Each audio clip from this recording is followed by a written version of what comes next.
सुप्रभात। मैं हूं जगेंद्र राणा। आज की हमारी आध्यात्मिक चर्चा का विषय है व्यावहारिक पूर्णता। व्यावहारिक पूर्णता। देखिए, आत्मिक पूर्णता का व्यावहारिक पूर्णता के साथ बहुत घनिष्ठ संबंध है। आत्मिक पूर्णता का व्यावहारिक पूर्णता के साथ बहुत घनिष्ठ संबंध है। दोनों एक दूसरे के सहयोगी हैं और पूरक भी। एक के बिना दूसरा अधूरा है। व्यवहार आत्मा का दर्पण है। आंतरिक उपलब्धि व्यवहार में उतारी जाती है। आत्मा के सागर की बूंदें व्यवहार के माध्यम से ही बाहर छलकती हैं। पूज्य लाला जी भी कहा करते थे कि व्यवहार व्यक्ति की आध्यात्मिक उन्नति का मापदंड है। साथ ही व्यवहार का अंतर पर प्रभाव पड़ता है। सद्व्यवहार आध्यात्मिकता के विकास में सहायता करता है।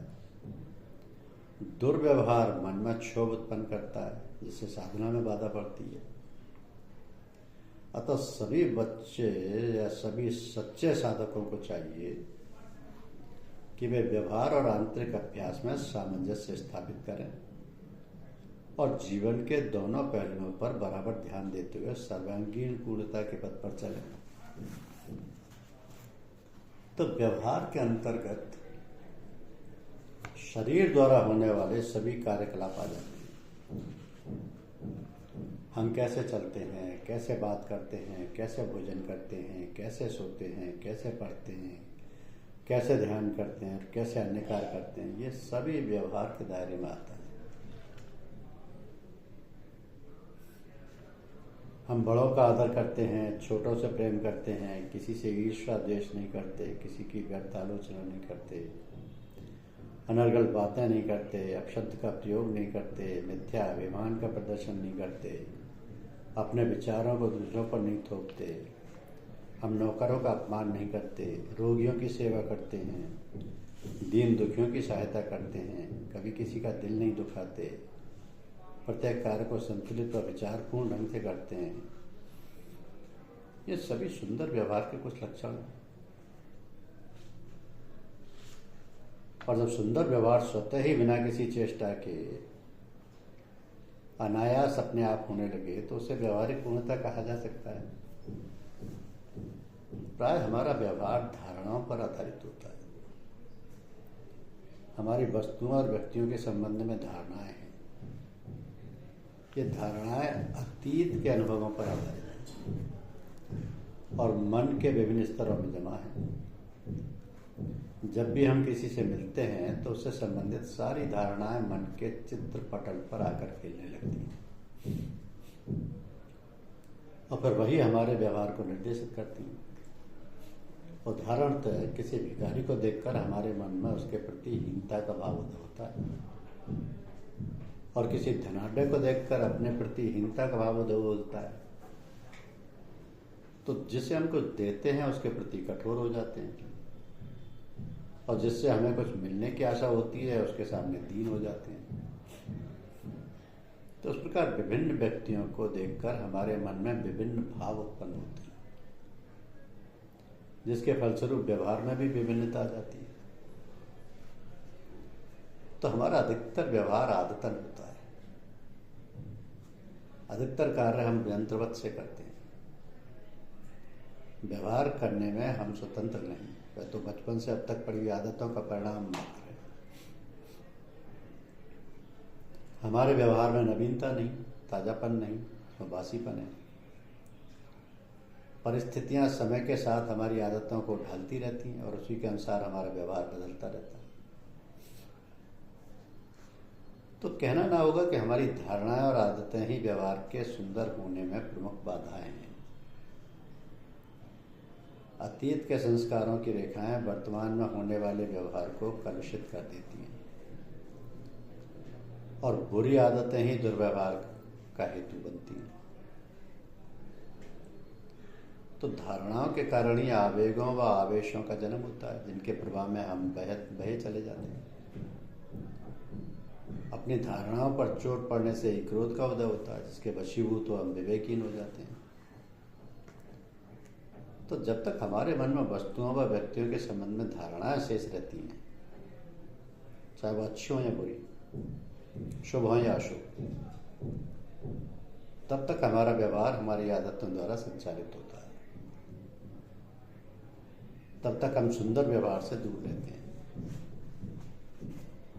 तो अपने व्यवहार को सुंदर बनाने का एक उपाय है सुंदर व्यवहार करने का संकल्प करना, यानी अपने भावी व्यवहार की रूपरेखा बनाना और फिर अपने को उसके अनुसार ढालने का प्रयत्न करना। तो उदाहरणतः क्रोध ना करने का संकल्प लेना, और जब भी क्रोध आए तब उसका दमन करना और अपने को शांत व संयत रखने का प्रयास करना। परंतु ये उपाय थोड़ा कठिन है और दुखपूर्ण भी है, क्योंकि संकल्प का सदा स्मरण नहीं बना रहता। एक अस्थायी विचार मन में स्थायी रूप के से नहीं बच सकता, और तो प्राय संकल्प का उल्लंघन हो जाता है। बाद में जब संकल्प का स्मरण आता है तो क्षोभ व दुख होता है।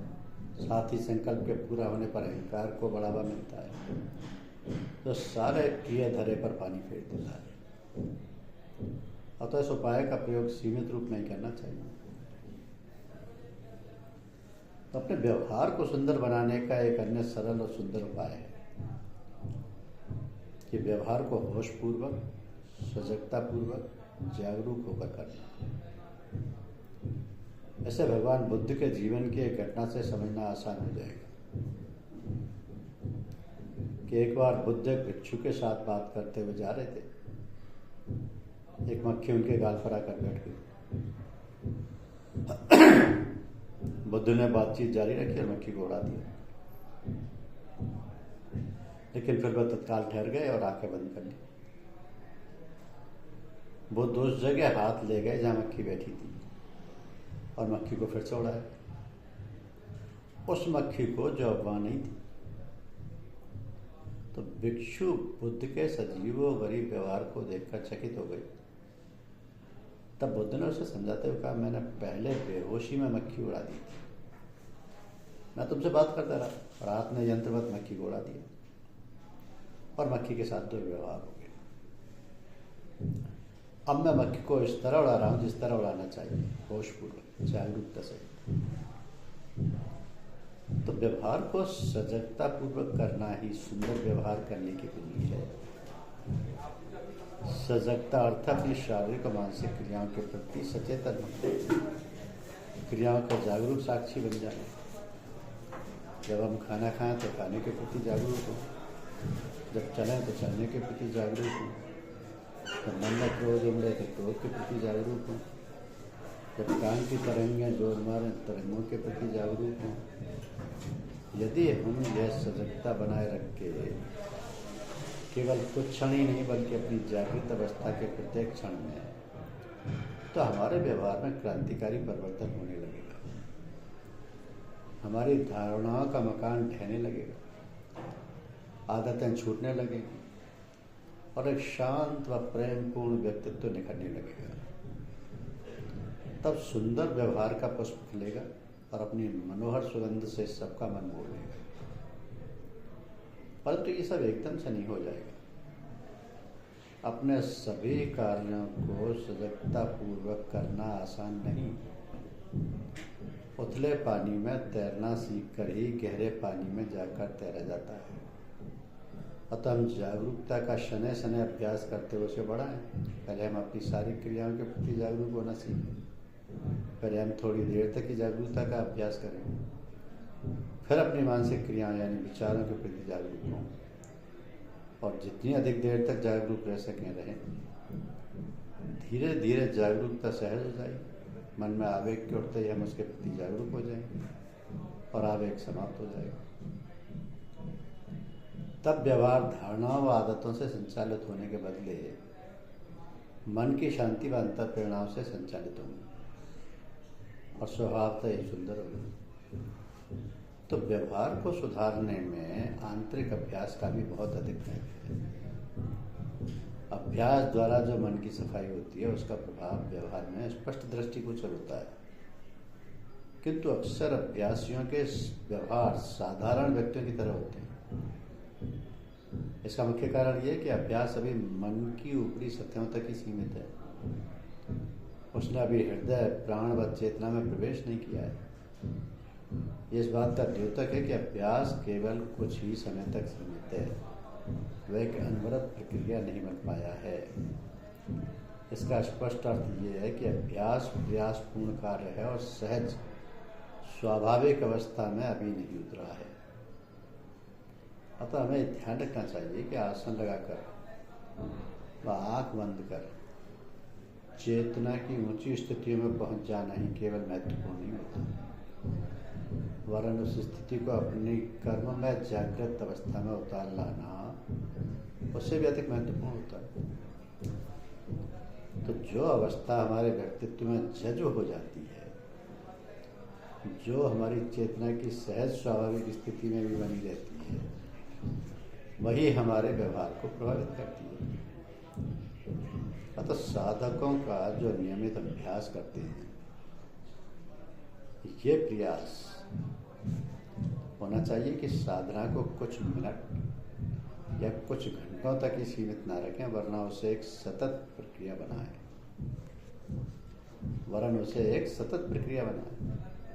अभ्यास जो चेतना में अपना स्थायी प्रभाव छोड़ पाता है, उसके प्रति जागरूक रहते हुए व्यवहार के जगत में उतरें।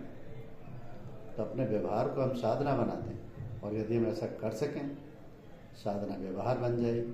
अभ्यास और व्यवहार एक दूसरे में घुल मिल कर एक हो जाएंगे।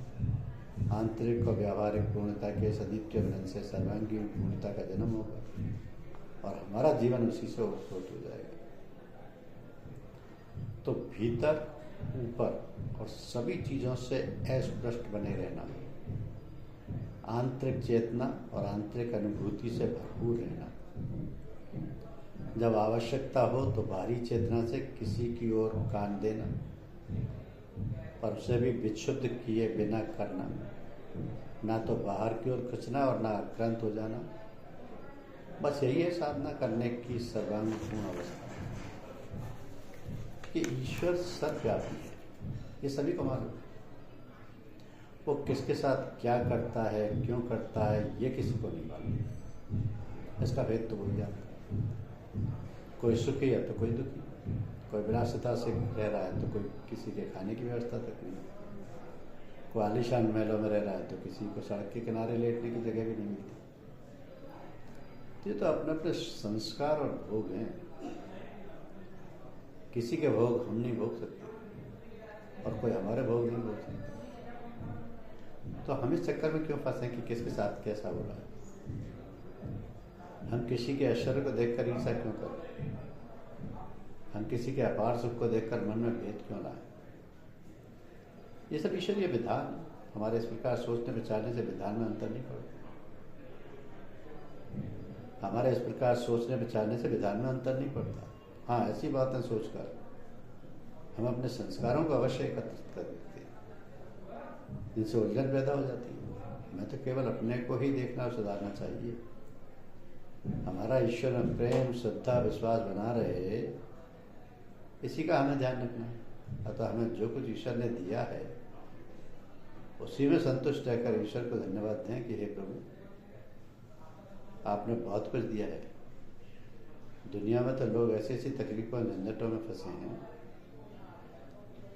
कि उन्हें पल भर भी चैन नहीं। ईश्वर ने हमें जो कुछ भी दिया है उसका सदुपयोग करें, केवल अपने लिए ही नहीं बल्कि सभी के लिए। तो पूज्य गुरुदेव हमें ऐसी शक्ति और सद्बुद्धि दें कि हम अपने को सुधारें, परदेश और निंदा से बचें, तथा प्रार्थना करें कि दुखी प्राणियों के हृदय में त्याग का बल एवं सुखी प्राणियों के हृदय में सेवा का भाव प्रदान करें, जिससे वो सुख दुख के बंधन से मुक्त हो जाएं और पवित्र प्रेम का आस्वादन कर कृत्य कृत्य हो जाएं।